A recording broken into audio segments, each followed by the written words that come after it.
দিনাজপুরের আমাদের ঐতিহাসিক মাঠ, আমাদের সর্ববৈশিষ্ট্য জামাত বাংলাদেশের জামাত শরীক আছে। আমাদের এই ঈদের জামাত কেন্দ্র করে সার্বিক নিরাপত্তা ব্যবস্থা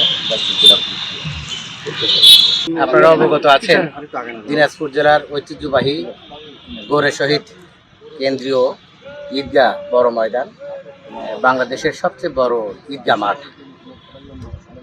এই মাঠে আমরা অন্যান্য ঈদের জামাত যেভাবে আয়োজন করে থাকি, ইনশাল্লাহ এই ঈদুল আজহার নামাজও ইনশাল্লাহ আমরা সেইভাবেই আয়োজন করার প্রস্তুতি গ্রহণ করেছি।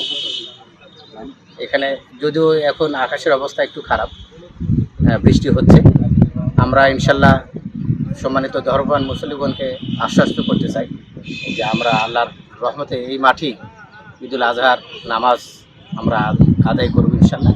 আমরা পর্যাপ্ত পলিথিন কিনেছি। আপনি দেখতে পাচ্ছেন যে মাঠে চাদরের মতো ঘাস এখানে হয়েছে। বৃষ্টি হলে ঘাসে পানির উপরে তো বা কাদার উপরে তো কাদা হওয়ার সম্ভাবনা নেই, পানির মধ্যে তো নামাজ পড়া কঠিন হবে মুসলিমদের। এই জন্য আমরা এই বছর ইনশাল্লাহ পর্যাপ্ত পলিথিন রেখেছি, মোটা পলিথিন পুরো আমরা বিছিয়ে দেবো, জায় নামাজের মতো বা কার্পেটের মতো আমরা বিছিয়ে দেবো ইনশাল্লাহ। মুসলিমদের কোনো সমস্যা হবে না। এটা 1 নম্বর বিষয়। 2 নম্বর বিষয়ে যে পরিষ্কার পরিচ্ছন্নতার কাজ চলছে ইনশাল্লাহ। আরও আমাদের এখন প্রায় ধরুন 1.5 দিন সময় আছে, 1.5 দিনের মধ্যে অন্যান্য প্রস্তুতি সম্পন্ন হয়ে যাবে।